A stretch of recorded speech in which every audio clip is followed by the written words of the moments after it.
Hi అండి, welcome back to our channel. ఈరోజైతే మా ఊళ్ళో దుర్గమ్మ బోనాలు, అట్లా దుర్గమ్మ పెద్ద పండుగనైతే చేస్తాను. 9 సంవత్సరాలు అవుతుంది మా ఊళ్ళోనైతే దుర్గమ్మ పండుగ జరగక. ఇప్పుడైతే మళ్ళీ కొత్తగా పెద్దగా చేస్తున్నాం అన్నట్టు పండుగ ఊరంతా. మనం ఇంట్లో మన ఒక్క ఫ్యామిలీ చేసుకునే పండుగలకు ఊరంతా చేసుకునే పండుగలకైతే మస్తు తేడా ఉంటుంది. ఇంట్లో చేసుకునే పండుగ అయితే మనం ఒక్క కుటుంబం సంబంధించిన చుట్టాలే వస్తారు. అదే ఊరంతా చేసుకుంటే మాత్రం ఊరు నిండా చుట్టాలే ఉంటారు. హడావిడి ఉంటుంది. అసలు మంచిగా అనిపిస్తుంది. ఊళ్ళో ఉన్న వారందరూ పండుగ చేసుకుంటే మాత్రము. ఇక్కడనైతే మా ఇంటికి వచ్చినాక బోనం అయితే దుర్గమ్మకైతే బోనం అయితే వండుతానా. బోనం అంటే కొంతమంది ఏమో పసుపు వేసి వండుతారు, పసుపు అన్నం వండుతారు. కొంతమంది ఏమో బెల్లన్నమో పరమాన్నం లెక్క కూడా వండుతారు. మేమైతే ఎప్పుడైనా కానీ పసుపు అన్నమే వండుతాం. తల్లికి అయితే ఏ బోనం అయినా అట్లా చేస్తాం మేమైతే. కొంతమంది పరమాన్నం కూడా వండి అందులో నైవేద్యం లెక్క పెడతారు. ఇప్పుడైతే నేను బోనం అయితే బోనం చేసి పూజించిన. నైట్ 1 గంటకు పోయినాయి బోనాలు. అసలు నేను సాయంత్రం స్టార్ట్ చేసిన బోనం వండడం 6 గంటలకు అట్లా. దుర్గమ్మ బోనాలు ఎందుకో ఏమో కానీ నైట్ 12 దాటినాకనే తల్లి దగ్గరికి అయితే తీసుకుపోతారు. మా సొంతూరులో కూడా అప్పుడే నైట్ 1 గంటకు తీసుకువేళ్ళు. ఇక్కడనైతే మా అత్తమ్మ దర్వాజలకైతే బంతిపూల మాలలు అయితే ఉచ్చుతుంది. 2 దర్వాజలకైతే కట్టినాము. అట్లే బోనాలకు కూడా ఉచ్చింది. పూలైతే అల్లుతానం కానీ మేమైతే ఆ పూలు అల్లేటప్పుడు అయితే మా దగ్గరనైతే సూది అయితే లేదు. ఎట్లా సూది లేదు కదా, ఎట్లా అల్లుతాలని అయితే డౌట్ రావచ్చు. దారం అయితే స్ట్రాంగ్గా గట్టిగా ఉన్నది. దాంతో ఎట్నో అట్లా కష్టాలు పడి పూలమాలలు అయితే అల్లినాము. ఇక మా అత్తమ్మయ్య నాకైతే అల్లత్తలేదని కోసేపు అయితే అట్లా పడుకున్నది. ఇక నేనైతే అల్లిన మొత్తానికైతే బోనం అయితే మంచిగా బుదిచ్చి అయితే ఆడబెట్టినాం. మెరుపుతోటి బుదిచ్చినాం. మళ్ళీ ఉత్తకు కూడా కాదు, అట్లుంటుంది. అయితే ఇక్కడ మీద వత్తి కనబడుతుంది. ఆ వత్తి అయితే అసలు చేయడం రాదు స్టార్టింగ్లో.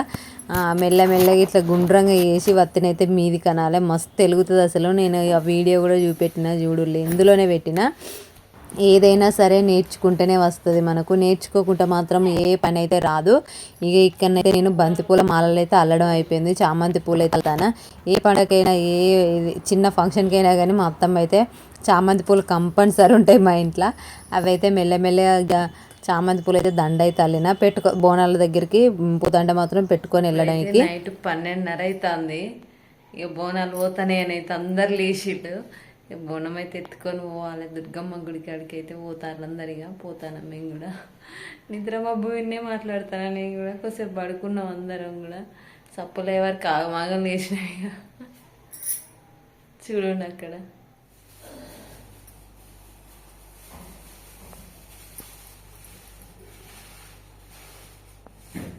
అసలు దీపాలు వెలుగుతా అంటే మాత్రం ఇట్లా స్ట్రేట్గా దీపం వత్తిలాగా వెలుగుతుంది కదా.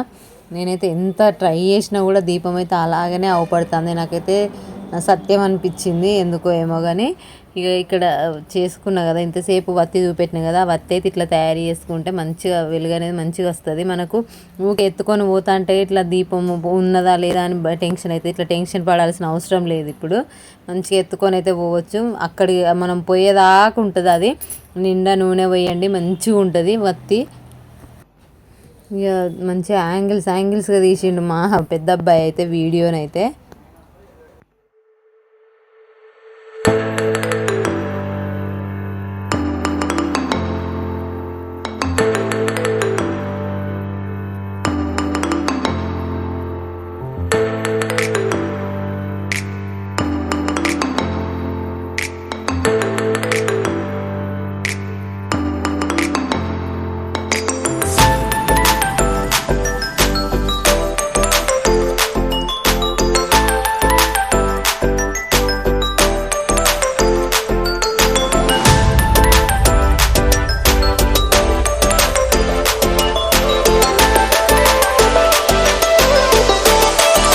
దర్శనం చేసుకొని అయితే మేమైతే పోతాను.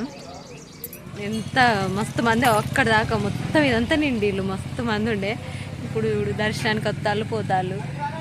హడావిడి ఉండే. నీ వీడియో తీయనికి కూడా వీల్లేదు నాకైతే అసలు. అవపడ్డది ఈ తల్లి అయితే లైట్ల నైట్ మస్తు ఉండే. ఫోన్ ఉంటే మంచిగా ఉండి అనిపించింది నా దగ్గర. చీకట్లో మస్తు అవపడుతుంది కదా.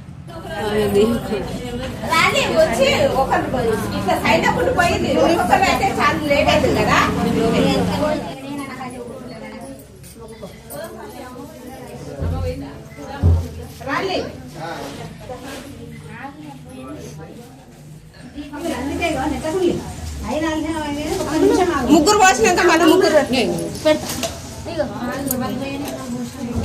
మీరు ఎవరితో వచ్చిందా?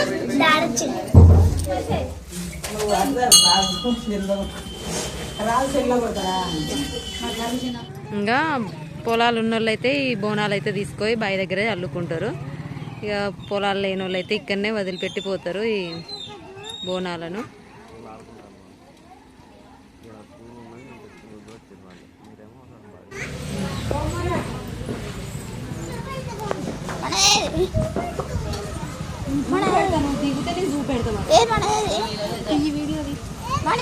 తీస్తా నేను కడువు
ఈ వీడియో అయితే ఇంతేనండి. వీడియో నచ్చినట్లయితే లైక్ చేయండి, షేర్ చేయండి. అలాగే మా ఛానల్ మొత్తం తప్పకుండా సబ్స్క్రైబ్ చేసుకోండి. మా ఊరి దుర్గమ్మ బోనాల పండుగ ఎట్లుందో తప్పకుండా కామెంట్ అయితే వేయండి. Thank you for watching.